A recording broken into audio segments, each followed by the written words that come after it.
When I first heard the music, the first thing that struck me, of course, was the classical motif.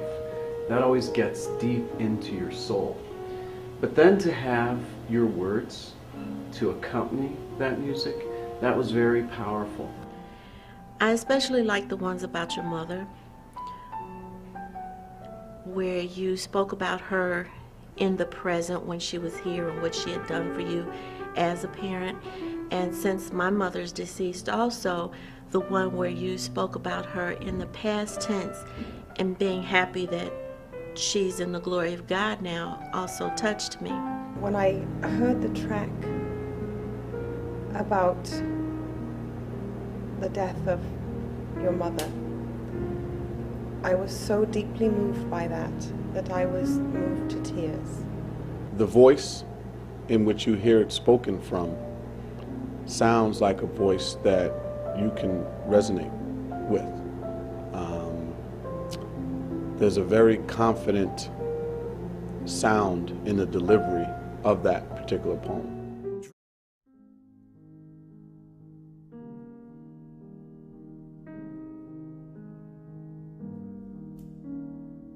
The essence behind the project, classically speaking, stemmed from a very real and relevant incident in my life. It started with the passing of my mother at the age of 79. And that was the most painful experience that I had in my life before or since. Out of that pain, I sat down and wrote a poem entitled Tribute to My Mom that is part of the Classically Speaking CD. I didn't write the poem to be artistic or creative. I wrote it because I was hurting so bad.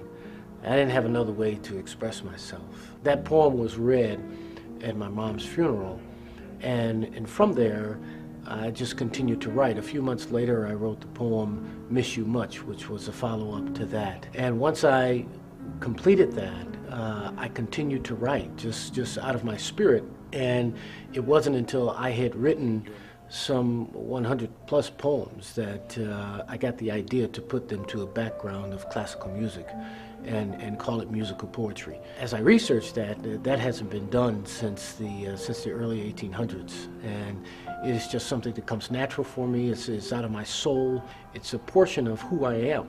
And classically speaking is a compilation of my life experiences, what I've gone through, who I am, what I'm about, and just really the catalyst and the segue by which the rest of my writings will be accomplished.